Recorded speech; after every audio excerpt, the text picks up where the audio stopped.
Good morning, it's Lisa Heal Yourself, and today I want to do a video of a question someone asked me, and that is about victimhood and self-hate. Okay, so if you're watching, this one's for you. So I had talked about, basically, this is a form of brain retraining. When we basically want to attract what we want to attract, we focus on what we want to attract. So we're focusing on good and letting go of the bad. Okay, we're focusing on who we want to be and we're letting go of who we don't want to be. So we don't want to be a victim and we don't want to have this self-hate, because when we're in victimhood, we're really telling ourselves that we're feeling shame, we're feeling low vibration energies, and we want to feel like high vibration energies like love. So, okay. So what I mean by that, and that actually goes into today's topic, which is going to be about brain retraining and the difference between retraining your brain, which is sort of a law of attraction concept, which is what you focus on, you get more of. So if you're focusing on good, you're going to get more of good. And this law of attraction concept is true and it works. And what you focus on, you do get more of. And what you say to yourself, the thoughts in your head, you do create more of, right? So if we are thinking good, we're going to eventually start to get more of that. And if we're feeling good, tricking ourselves, like saying that we're feeling good, we're going to get more of that. So if we're having more self-love, we're going to get more of that. So this law of attraction, this is a really huge dichotomy, and I want to try to explain it here today. So when you're using the law of attraction, meaning when you are really trying to retrain your brain and get rid of the bad and put in the good, it gets dicey, because the dichotomy of it is that if you push things inside, if you keep the bad inside and you don't feel them, that grows. So if you're not acknowledging the bad and you're just changing it to good, by actually pushing down the bad or not acknowledging it, that can grow as well, right? So we don't want to create this. Well, it's important to always feel our emotions. So there's one side of self-healing that says, feel your emotions, feel everything, feel all the bad, sit with the bad, acknowledge it, like love it, like sit with it. You have to acknowledge it and you have to express it. And a lot of people feel like it goes against the law of attraction, which is don't think of the bad, think of the good. Put in the good and put in the good so that you can get more good, right? And it's very confusing to people. And it is confusing. But you have to think of these as complementary. Okay, we cannot be hard on ourselves and feel shame for having negative feelings of victimhood, feelings of self-hate, feelings of shame, feelings of guilt, memories in our past that make us grieve and feel sad. And all of these things are part of us. Now, if we focus on them forever, we're going to get more of that. That law of attraction is true. So what do we do? What do we do? This is the big question. All right, so let me start with the basics. You have to feel your feelings. This is number one. You have to feel them. And number two is you have to think of the positive so you can get more positive. So how can both of those statements be true? And how can we do both of those at the same time? The answer is you cannot do them at the same time. Okay? So let's just take an example to pull this apart. So if you have two people who are in an argument or a fight, and one person's feeling really bad, so just pretend it's you. You're feeling really bad. You feel like you're not being heard by the other person. You have all these feelings and triggers that come up from the past. Like, this person's not listening to me. My mom didn't listen to me. My dad didn't listen to me. They don't understand me. They don't understand my needs. They don't understand what I'm trying to say. They don't care. They don't care about how it hurts me or what I have to say, right? So they are talking from their point of view and you're talking from your point of view.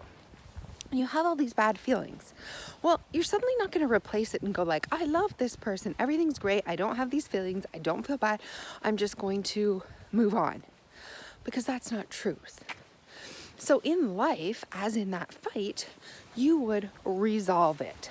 So a lot of people who do have an argument and then resolve, hug, and feel good about it and move on, they usually feel those feelings. They express those feelings until they feel heard by the other person.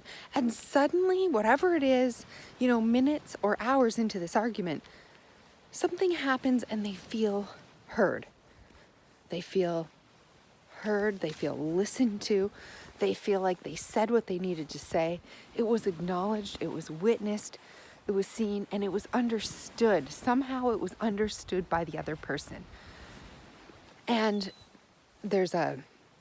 maybe it's a married couple, just think of you with a married couple or something, and then there's this letting go that happens, there's a hug, there's a makeup, and then you move forward. Okay, so this is what would happen with a standard sort of argument, but there is no moving forward until you feel the feeling long enough, or you express this unsettled feeling in your soul long enough for it to dissolve naturally on its own so that it literally doesn't need to be there anymore. And when it doesn't need to be there anymore, now there's room for closure. Now there's room to move forward. Now there's room to use the law of our attraction to our advantage by putting in the good things. Like, gosh, my husband truly understands me. He loves me. He hears everything I say. He's such a good person. I'm so happy with this relationship. We're amazing. We're stronger because of this. We're going to, this is really the beginning of something new. And you build this positive feeling and this positive talk inside your head, and you allow yourself to feel good. You replace those bad feelings with good feelings, but we cannot replace them until we've felt them. So when you try to replace them too quickly, we end up feeling more guilt, more shame, more like a victim, more self-hatred, more unsettled, right? It's like trying to get over a fight with your spouse too quickly. It leaves you feeling, you can't put in the good now because you don't believe it. You don't buy it. There's no room for it, right? So trying to get over that fight just too quickly when you haven't felt heard, you haven't acknowledged it, you haven't talked about it, you haven't gotten to the point where you feel like resolved in some way. And once you do feel resolved, you can let it go, you can forgive them, you give a hug, you move forward, and now you can put in the good. So that's what I'm asking you to do in life, in general. And how to use the law of attraction and feeling your feelings and really acknowledging and being there for yourself, and how they complement each other, right? How they complement each other. Okay, so the truth is, the absolute truth is, you must do both.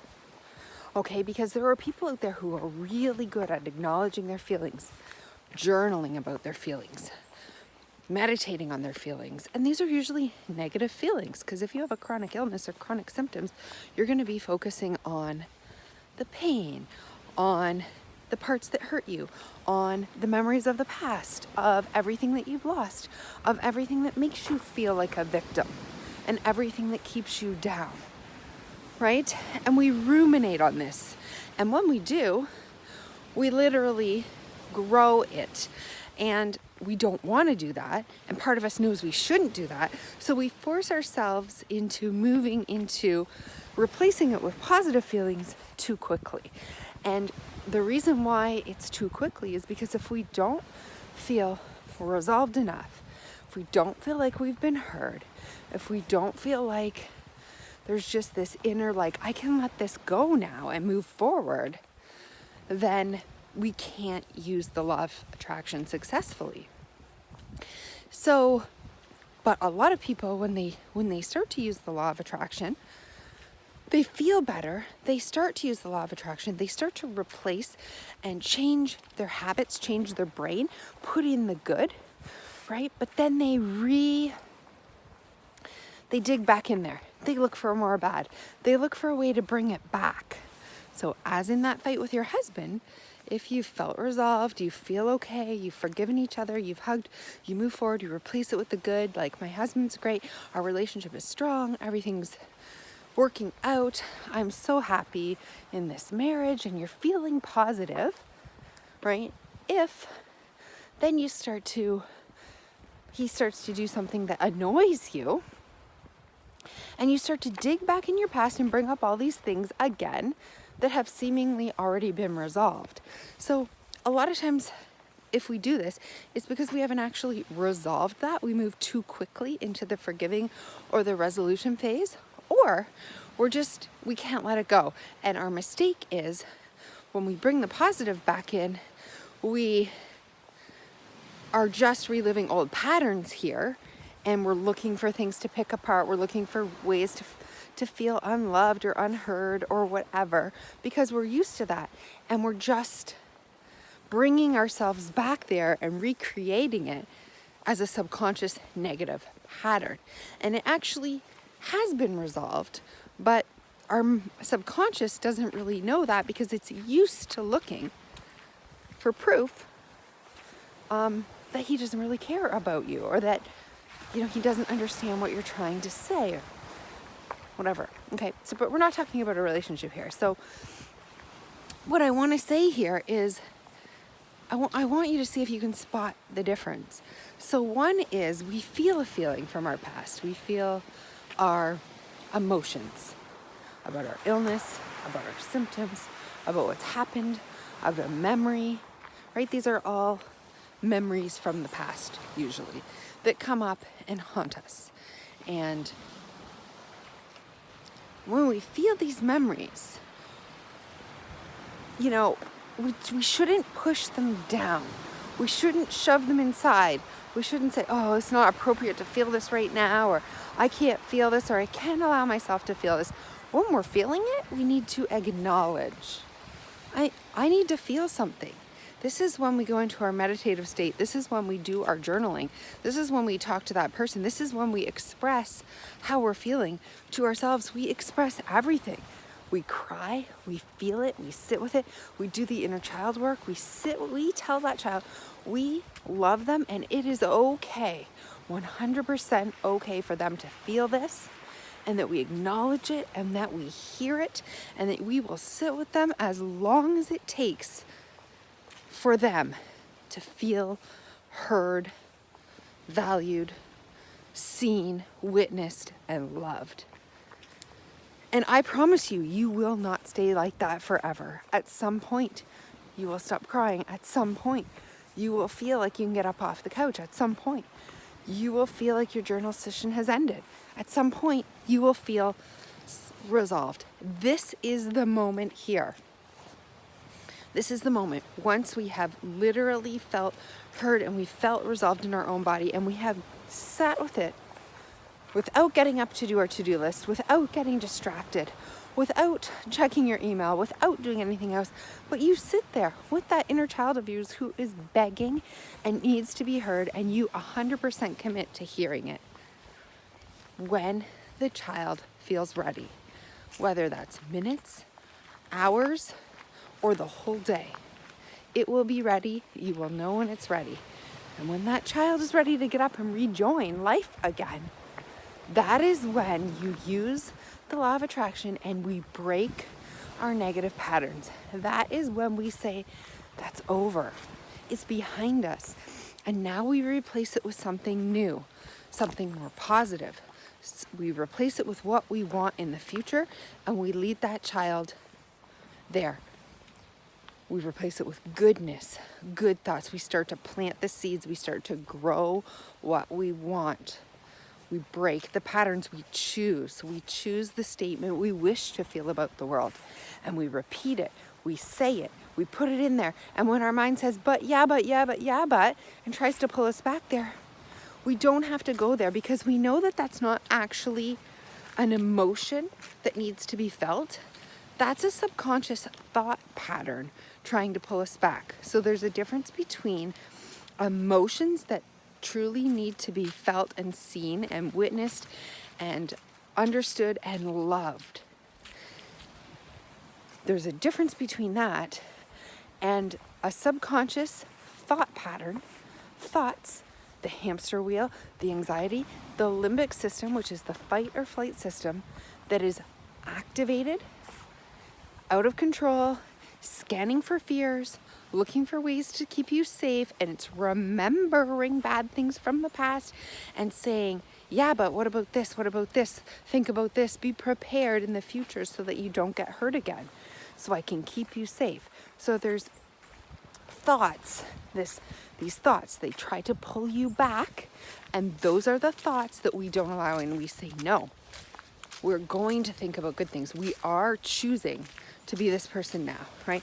So it's not that we don't acknowledge feelings that need to be felt, or memories that need to be seen or sat with, or like a grief, if it's an actual emotion, like a grief, a sadness, an anger, a shame, a feeling, right? Rising, this emotion, overwhelm. That's something that we need to sit with and be with and commit. We don't pressure it to move when it's not ready.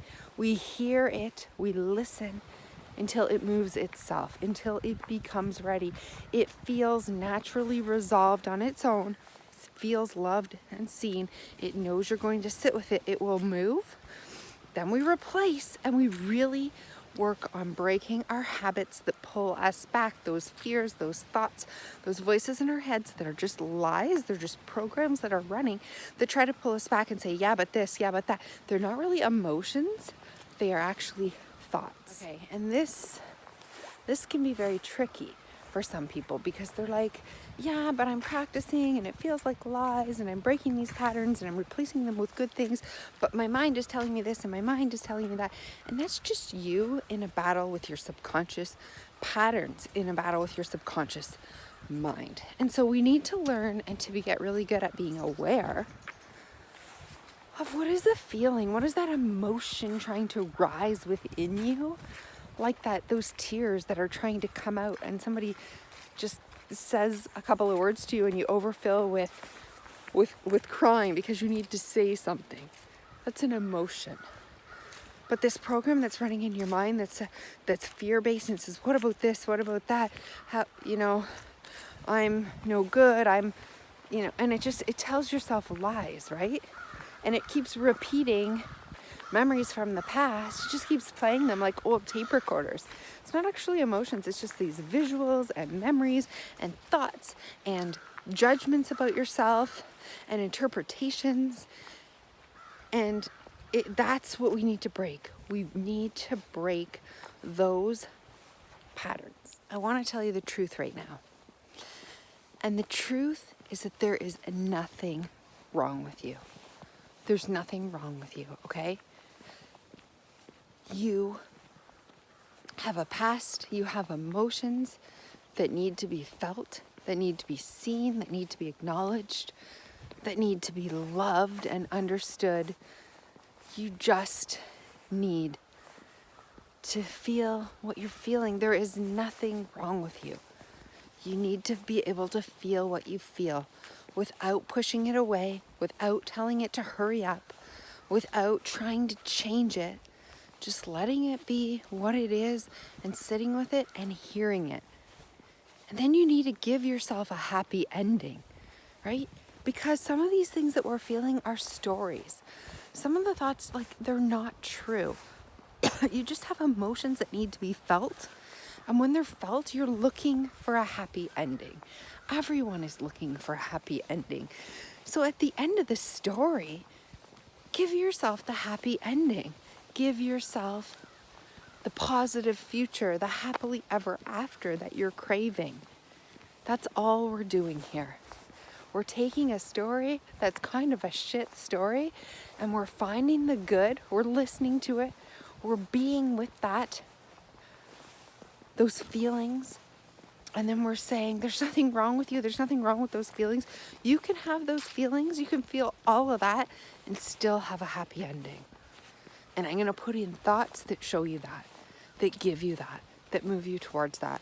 because you can still be this broken and have all those emotions from the past or things that need to be felt, and you're still okay. There's nothing wrong with you. You can still be who you want to be. You can still have a happy ending. And so that's really at the heart of what we're trying to tell ourselves. It's okay to feel, but it's not okay to ruminate on things that we don't want. Let's give ourselves the story that we want. Let's feel what we need to feel, but let's give ourselves hope for this happy ending, because we can have both. You are both. You're fine. You're okay. You deserve and need a happy ending. You need to put in those positive thoughts and feelings and emotions and stop replaying thoughts and emotions and that don't serve you any longer, that are patterns that need to be broken now, that are ready to be dissolved, that are ready to be replaced, right? And I want you to stop being so hard on yourself and say, like, I've felt this, I've seen this emotion, why do I keep recreating it? Why can't I let it go? Why can't I figure it out? Why can't I move past it?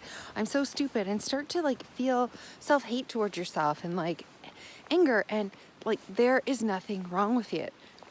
Wrong with you. You had an emotion, you felt it, and the only reason you recreate it or can't let it go or can't figure it out is because we have these programs that are subconscious and they're running and they're designed to keep us safe. And the truth is, we're wired to do what's familiar. That's it. So it's nothing against you. You've done nothing wrong that you keep repeating these negative thoughts or negative behaviors. You're wired to do what's familiar, and you're not wired to go toward the unfamiliar, because the unfamiliar is seen as not safe. So we're not wired to go towards what's unfamiliar.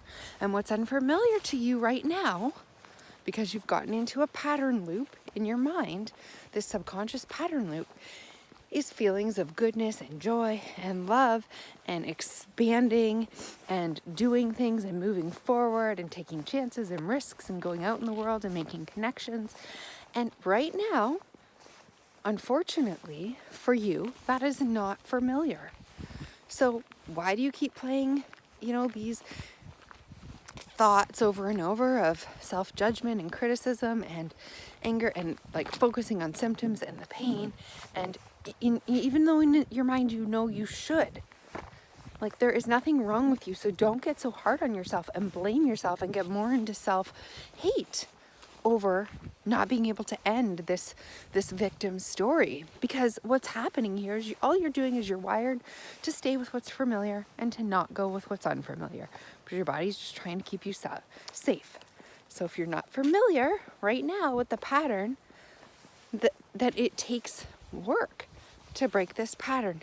We're just trying to make what's unfamiliar right now, which is the good part, the happy ending, the good feelings and thoughts. We're trying to make that familiar, and we're trying to not think about the bad stuff, not because we don't want to feel emotions, but because we want to make that loop unfamiliar now. We want to make that the part that's not the natural go-to loop for your brain. So the good news is that you can really make anything familiar, right? So you can even make something a familiar, safe pattern, like listening to your own emotions and knowing that you are going to sit with the child you and love it and be patient and be there for it and hear it until it's fully ready to get up, like any child will finally and ultimately do on its own, and come back into the room and start playing again, right? So you can make that a familiar pattern rather than scolding that child when it's time, right? Rather than scolding that child for taking too long or, why does it have to keep talking about this? Just being with it. You can make that a familiar, wonderful pattern, right? You can make listening to your emotions a familiar pattern. You can make saying to that child to yourself, a familiar pattern, and you can put the good in right there in that lesson. You can say, you can praise and love yourself, right? You can make that pattern familiar and safe. So you can imagine everything that you ever wanted. The world, God, your partner, your parents, your mom, your dad, right?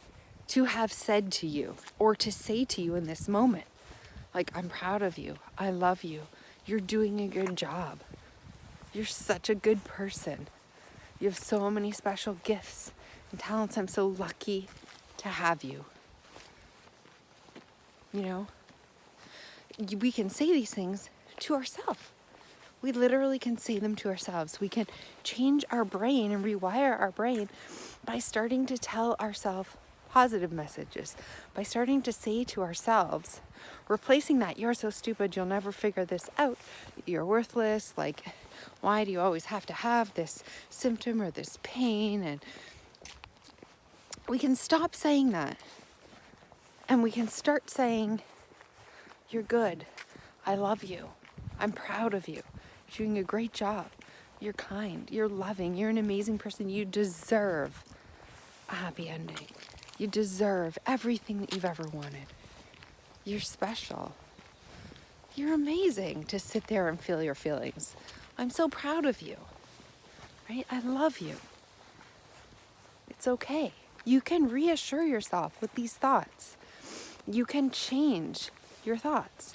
So it's not like we're denying emotions, denying these feelings that need to be heard. We're changing. We're replacing thoughts that don't serve us anymore. Emotions even that don't serve us anymore, right? Sometimes an emotion will get into a loop and it will play itself out as a pattern. And sometimes, yes, it needs to be heard, but sometimes it needs to be changed. It needs to be replaced. It needs to be reminded that it can feel more than just that. Right? By loving yourself, by treating yourself with loving kindness and saying good things to yourself. This is how we begin to change in the moment. This is how these two forms that ultimately work very well are married together. Okay, so you absolutely must feel your emotions. Feel those feelings. You have to. There's no way around it. It's required, and you can't beat yourself up for feeling feelings or for feeling feelings of victimhood, you know, or for feeling these feelings that you don't want to be feeling, because they need to be felt. And the only thing that you can do is feel them until they no longer require to be felt. So by feeling them enough, they will be heard, they will be witnessed, and they will no longer be required to be felt anymore. So you have to feel your feelings. You must feel your emotions until they are ready to move on, until they no longer need to be felt. So that means actually feeling them, not criticizing yourself for feeling them. It means not moving on and distracting yourself with other things when they need to be felt. It means putting them in front of you and feeling them. Now, it doesn't mean that you have to have negative thoughts around them. You can love yourself while you're feeling those feelings. You can, just like you would to a child, you sit with them, you love them, you encourage them, you remind them how good they are, right? How wonderful they are, how lucky you are to have them, how special they are, how much they mean to you. You do that to yourself. Eventually, you're going to be teaching this little child, yeah, you're just reminding them, you're waking up. Yeah, I am good. I am amazing. I do have really great qualities. I am special. I deserve to be happy. You know, it could help you, feel these feelings, feel better about the feelings that you're having, but you're not changing them. You know, you're not saying, feel better. I want you to feel better. You're saying, hey, it's okay that you have these feelings, but I love you. I'm going to sit here and listen to you. I love you. I don't feel that way. You know, it's okay for you to think you're stupid. I think you're special. I love you. You're not criticizing what you're saying to yourself. You're not criticizing yourself for having those feelings. You feel what needs to be felt until it no longer needs to be felt. That is the truth. And we replace patterns of negativity, things that are just loops and patterns and things that we don't want in our life. We replace them with better things. We replace them with true things, not lies. Like, you don't say to yourself, well, you shouldn't feel that way. You say, you're special, I love you. Replace it with something that's true, right? A child comes home and they're crying because they got a D on the report card. And they're saying, I'm so stupid, I don't know why I can't do math. And you let it cry, you let it feel that, And you say, you know what? I think you're beautiful. I think you're really talented. You have lots of talents. Maybe math isn't one of them, but you're amazing. You're kind. You're funny. You make me feel good just by being in the room. Right? You say something that's true. You replace it with something positive. This isn't about tricking yourself. This is about rewiring your brain with new and better true feelings, with new and better truths, new and better ways to look at things, right? New and better thoughts that you want to move towards. So we're just breaking bad habits, and we're feeling feelings until they no longer need to be felt. And we're sitting with ourselves with love, self-love, always self-love. And we're using more positive, loving ways to talk to ourselves, to communicate with ourselves, more loving thoughts that create the future that we want. We're pointing ourselves with our thoughts, the words we choose to use to ourselves, in the direction that we want to go. So these are not contradictory. They're complementary. And we can't force ourselves, like that child, to stop crying and go and play. But we can sit with it and allow it to cry and feel everything it's feeling and love it and say true and loving things and point out the good and point it towards life until the child ultimately gets up and goes back, right? And that's what we're doing. We're breaking the habits. We're loving, we're self-loving, and we're pointing in the direction of the positive future that we want, of all the things that we're worthy of having. So that's what it's about. That's what breaking patterns is about. That's what our feelings is about. That's how they go together. And that's why we can't force one or get down on ourselves or beat ourselves up. We can only love ourselves through victimhood, through negative feelings, through feelings of grief. We can only love ourselves to the other side, to the positive side. We can only use love and kindness and positive words and positive encouragement to get there. We will never get there with the negative words, the criticisms that we say to ourselves, the force that we use to make ourselves, like, that's not how we're going to get there.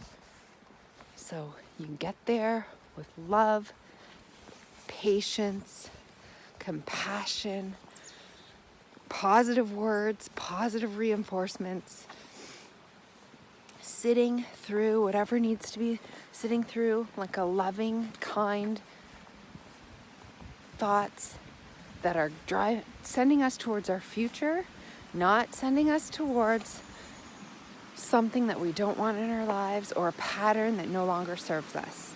So I hope this video has been helpful. I know it's been a bit long. I hope this answered the question a little bit better to the person who asked it. And I will see you in the next video.